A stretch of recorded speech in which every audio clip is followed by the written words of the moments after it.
Ever feel like you're just on autopilot, you know? Just going through the motions day after day? Yeah, I know the feeling. Well, get ready because Jean-Paul Sartre is here to like shake things up. We're diving into being and nothingness. We are. Oh, okay.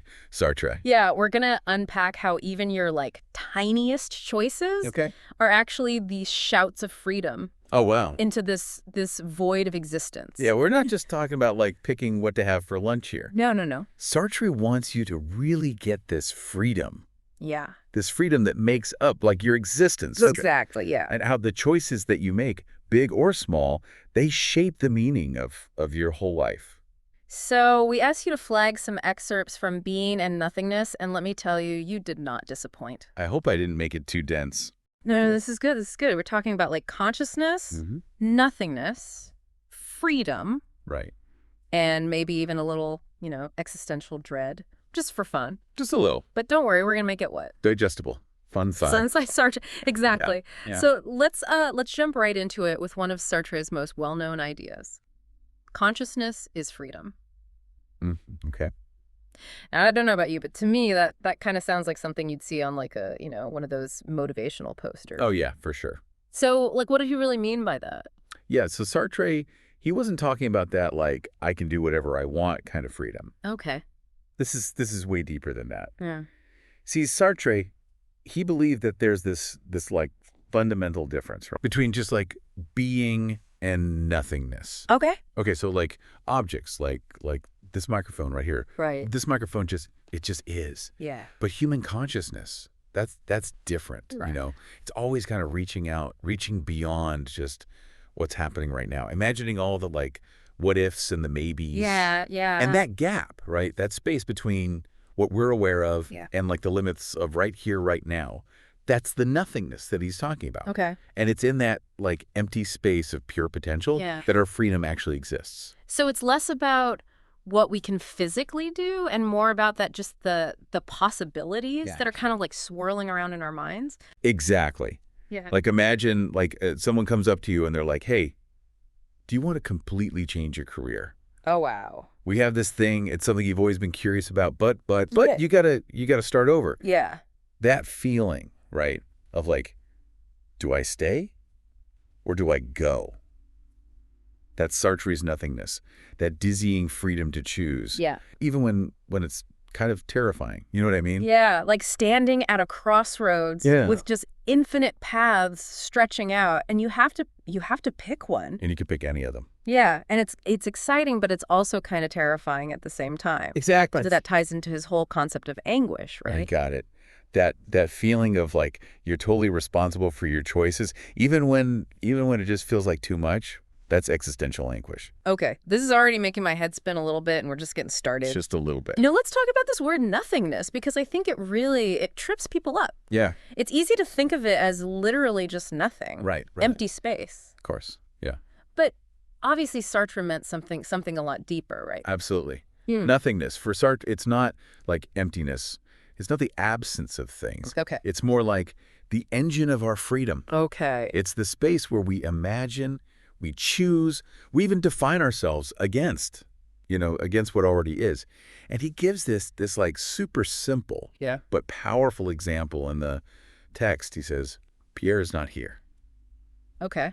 And at first you're like, okay, but think about it. Think about what your mind does with that information. Okay, let me see. Pierre is not here. My brain's already like, who's Pierre? Exactly. Why isn't he here? Was he supposed to be here? Should I be worried? Like, I'm creating meaning out of his absence. That's it. You're not just seeing what is, you're noticing what isn't. Right. And in that space, that's where you're like projecting, right? Yeah. You're creating meaning, you're making assumptions, you're projecting possibilities. That's Sartre's nothingness doing its thing. Wow. Okay, so our consciousness is freedom, and that freedom comes from this nothingness inside of us. Right. But it doesn't stop there, does it? Because Sartre also says that how other people see us really affects how we see ourselves, right? Yeah, that's right. And this is where things get really, really interesting, because Sartre says that the look, right, the look of another person, it has this huge effect on us. Okay. It's like you suddenly realize, oh, I'm an object in their world too. subject to their judgment. Yeah, I know that feeling. Like, when you accidentally walk into a room. Oh, tell me about it. And everyone's in the middle of this really intense conversation. You're just kind of like, oh, sorry. I interrupt. Yeah. Am I in the wrong place? Do I look weird? Yes. You become so self-conscious.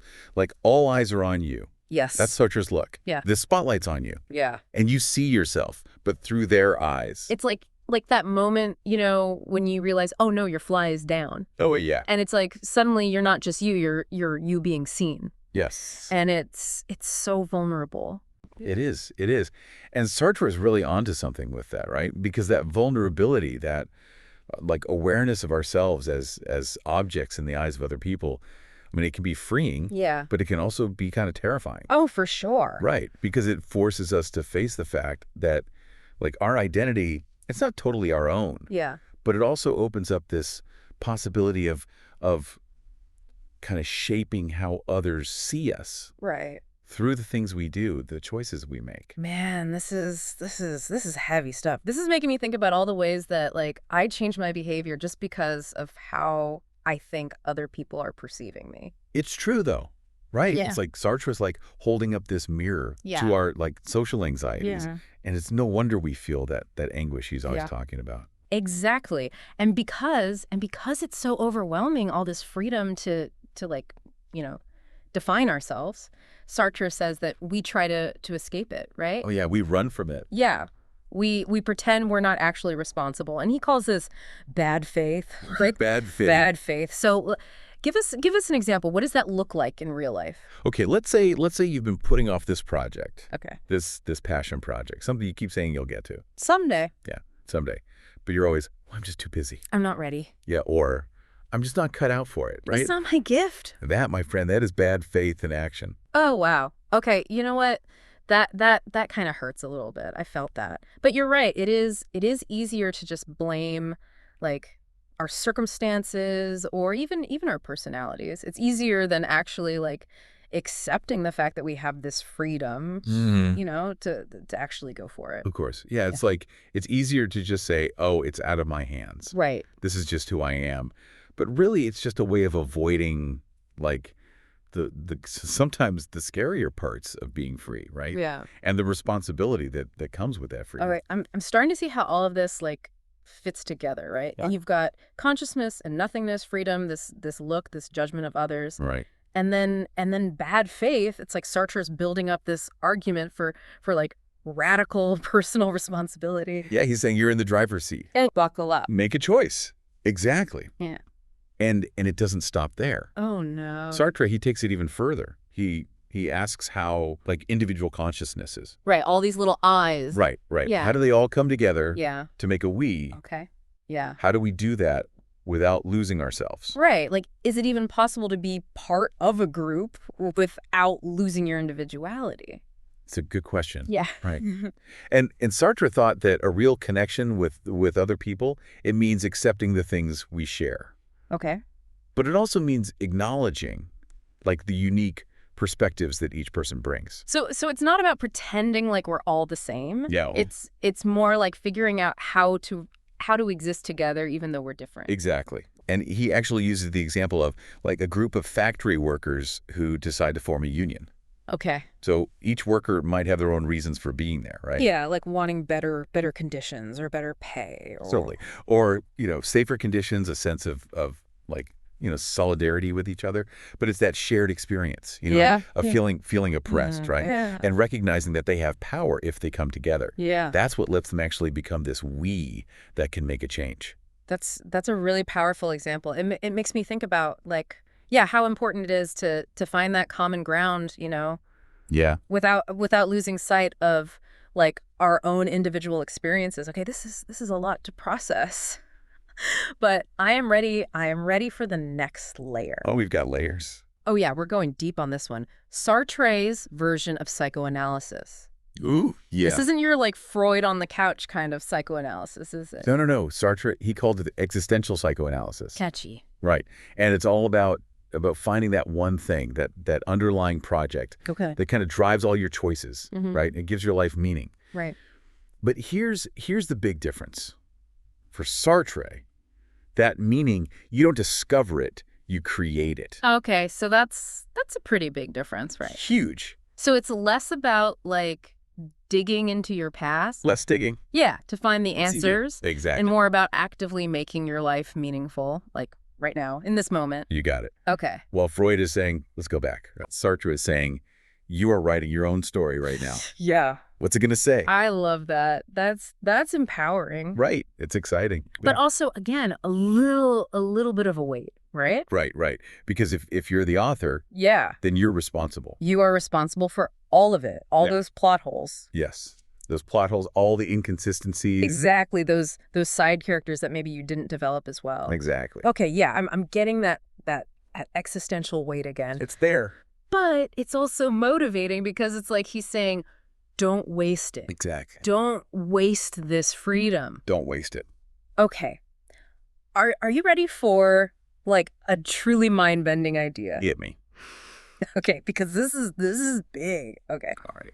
Sartre, he thought that even our, like, you know, the little things. Yeah, those little, like, weird. Yeah, the things that were just like, I don't like that. Like, just like our preferences and our aversions. Yes.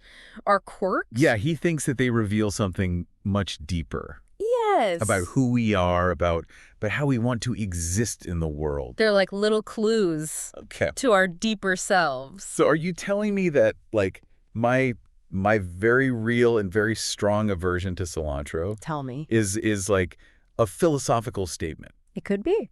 So, like, you're telling me there's this deeper meaning behind, like, my visceral aversion to soggy bread. It's possible. It's not. Like, just the texture. It represents something bigger. Yes.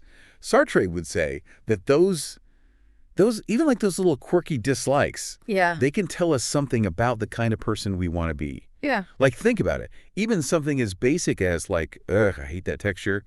That could be like a deeper need for order. Okay. Or control. Oh, interesting. Right. A rejection of, like, chaos. Yeah.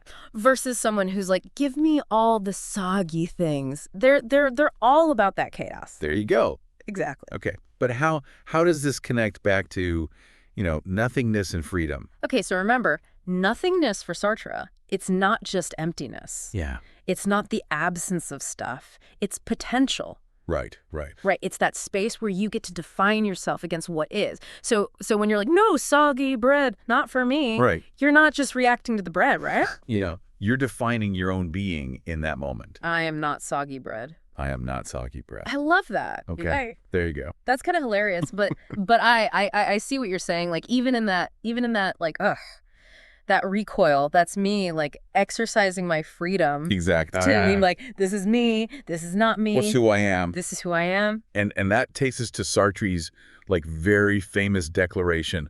We are condemned to be free. Oh, here we go. Yeah. Doomed. Yeah. We're doomed to freedom.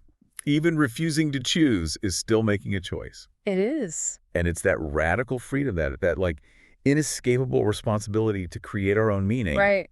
That can be exhilarating, but also terrifying. No pressure. Right. No pressure. But okay, this has been such a like wild ride, Yeah. It's a lot to take in. It's a lot because we started out, feeling like, oh, we're just these robots on autopilot. Just going through the motions. And now it's like, oh, no, we have this freedom, but it's terrifying. You have a choice. We have a choice. So how do we, like, take all this stuff about, like, consciousness and nothingness and freedom and like make it real? Right. What's the takeaway? Because our listeners probably sitting there right now like, okay, Sartre, you've blown my mind, but, like, now what? Right, exactly. And I think for me, what Sartre gives us is this.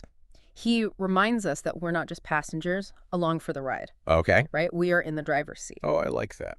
We can steer. We have that freedom and, yes, that responsibility to choose where we go, to decide what matters to us, to create meaning, especially when the world feels pretty meaningless. Yes, it's like he's giving us permission to question everything. Yes. Challenge the way things are. Embrace the fact that we don't know all the answers. Exactly. And not get too caught up in finding those answers. Right. It's not about those prepackaged ideologies. It's about engaging with the world. Yeah. Being real with yourself, with other people. Yeah. And just trying to, like, make things more real, more meaningful. Yeah. I like that. And on that note, I think we've done it. We went full Sartre. We jumped into the deep end of being and nothingness, and we emerged, hopefully, maybe a little wiser, a little more aware, and maybe just a little bit more free. There you go. And don't forget what Sartre said. Man is nothing else but that which he makes of himself. So get out there, make something awesome. Yes. That's a wrap on this deep dive into Sartre. Until next time, keep asking the big questions, and remember, your existence, yeah, it's a work in progress.